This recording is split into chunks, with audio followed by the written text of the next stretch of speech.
Ever wonder what happened to the jobs that once defined daily life? From milkmen delivering fresh bottles to soda jerks mixing up fizzy treats, those once essential roles have vanished, but not without leaving their mark.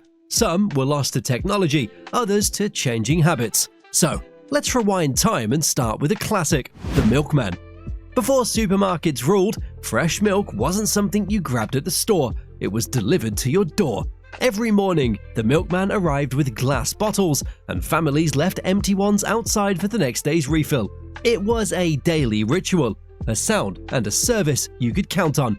But as refrigerators improved and grocery stores expanded, the milkman became a relic of the past. The days of personal service were fading, and soon, even getting gas came with a little less care. Full-service gas station attendant. There was a time when getting gas meant staying in your car while an attendant pumped your fuel, checked your oil, and cleaned your windshield, all with a smile. It was personal, it was convenient, and it made every stop at the pump feel like VIP treatment. But convenience changed, self-service pumps took over, and gas stations became just another errand. These days, you're lucky if the squeegee has any water in it, let alone someone to pump your gas. And speaking of service, once even grocery shopping came with an extra helping hand. Grocery store bag boy. Before self-checkout, every grocery store had a team of bag boys ready to pack your groceries with precision. Eggs on top, heavy cans on the bottom, and never, ever putting raw meat with fresh produce. For teenagers, it was the ultimate after-school job. A few bucks in tips, a chance to chat with customers, and maybe even a little small-town fame if you were really good at it. But as checkout lanes got faster and automation took over, the bag boy became another casualty of convenience. And speaking of lost jobs with a personal touch, before fast food, there was the soda jerk. A soda jerk wasn't just a guy who made milkshakes, he was part entertainer, part mixologist, and full-time master of the soda fountain. With a flick of the wrist, he could whip up a perfect root beer float or a cherry phosphate, all while tossing out slang like a pro. Soda fountains weren't just places to grab a drink, they were the social hubs of small towns and big cities alike. First dates, after-school hangouts, and late-night laughs, it all happened over a frosty glass. But then, fast food took over.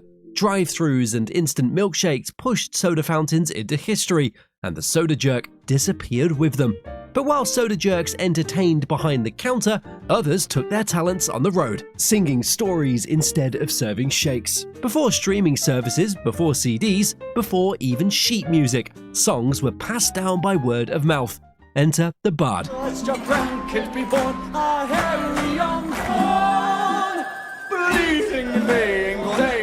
Part musician, part storyteller, roaming from town to town, singing of battles, love, and legends.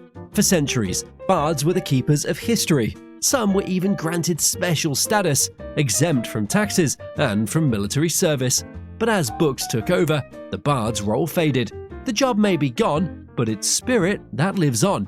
Speaking of jobs that require quick hands and great timing, imagine being a kid, dodging flying bowling balls for pocket change. Before automatic machines, pin setters had to crouch in the pit, quickly reset pins by hand, and leap out of the way before the next ball came hurtling down the lane.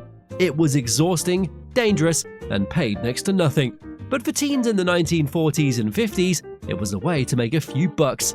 Luckily, machines took over, and kids could find safer ways to earn money. But some jobs still needed a human touch. In the golden age of drive-ins, car hops brought the food to you on roller skates. They weren't just servers, they were entertainers, gliding between cars with burgers and shakes, balancing trays with precision. Originally, car hops were men, but during World War II, women took over, and business owners noticed customers tipped more. But by the 1960s, drive-thrus took over, and car hops faded into nostalgia, surviving only in a handful of retro diners. And speaking of jobs built on personal service, imagine needing someone to wake you up for work. Before alarm clocks, if you needed to wake up on time, you hired someone to do it. Human alarms or knocker-uppers tapped on windows with sticks, rattled doors, or even used pea shooters to get you out of bed. In factory towns, they were essential. If workers overslept, production stopped. But as alarm clocks became cheap and reliable, the job disappeared. Today, the only reminder of them is your snooze button. And speaking of jobs with a personal touch, remember when getting a train ticket punched was part of the ride? If you ever took a train decades ago, you remember the rhythmic sound of the ticket punch. Train conductors didn't just check your ticket, they stamped it with a unique hole punch, sometimes in the shape of stars, hearts, or even tiny animals. No two conductors had the same design, making each ride a little personal. But as digital scanners and e-tickets took over, the satisfying click of the puncher was replaced by a silent QR code scan. Not quite as charming, is it? Speaking of the sounds of the past, let's talk about the people who used to connect our phone calls before the digital age. Before smartphones and instant searches, making a call or finding a number required a human touch. Switchboard operators were the original call routers, manually plugging cables to connect people. Whether it was a call to your neighbor or across the country, they made it happen, and sometimes picked up a little gossip along the way. Then came the 411 operators, the human search engines. Need a restaurant, a phone number, or even the exact time? They had the answer. But as direct dialing, the internet, and smartphones took over, both jobs vanished. Now, instead of a friendly voice asking, "How may I help you?" we just get a beep at a search bar. And speaking of jobs replaced by machines, let's talk about another once essential profession: elevator operator. Nowadays, riding an elevator is a solo mission. You press a button and up you go. But back in the day, someone did that for you.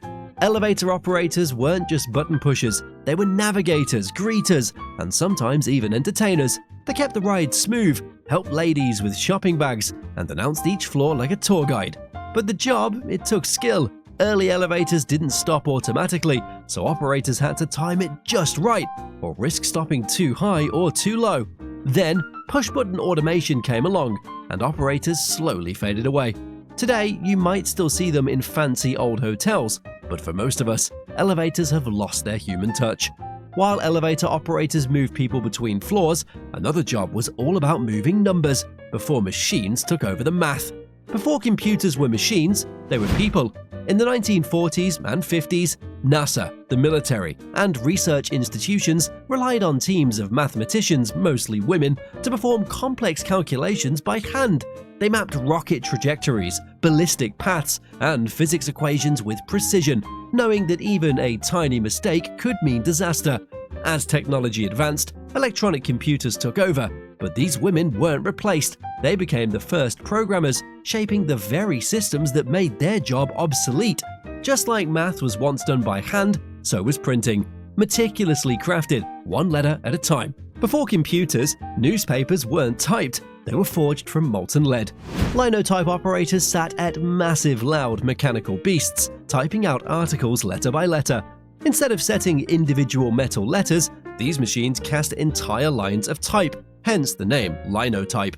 Each metal slug was hot off the press, literally, and if there was a typo, the whole line had to be recast. By 1978, the New York Times retired its last Linotype machines, closing the chapter on a golden age of print.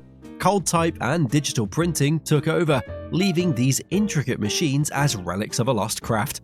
But printing wasn't the only craft that required precision. In the golden age of cinema, another job demanded a steady hand and a keen eye.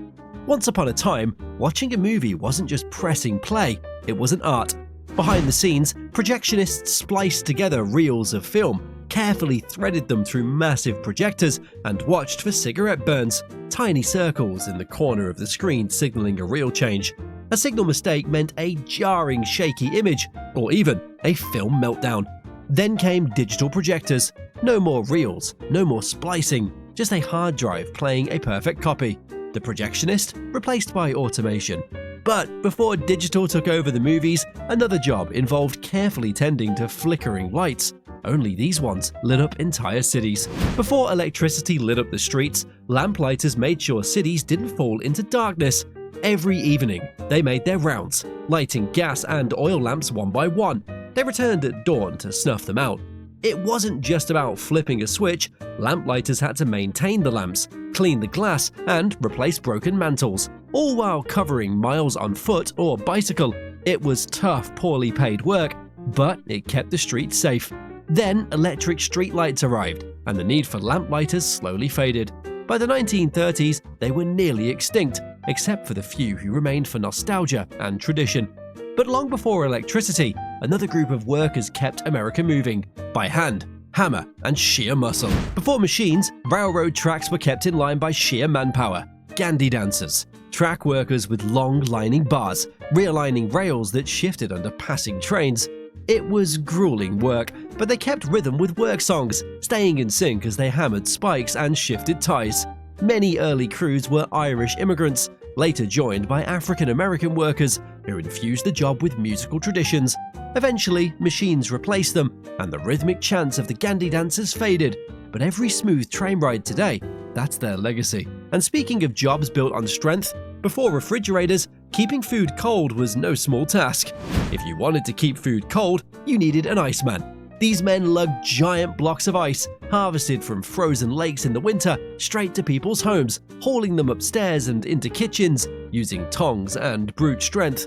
It was back-breaking work, but Icemen became a familiar sight in cities, especially in the Northeast, where many were Italian immigrants making a living one block at a time. They were so well known that they even became the subject of songs, jokes, and old-time gossip.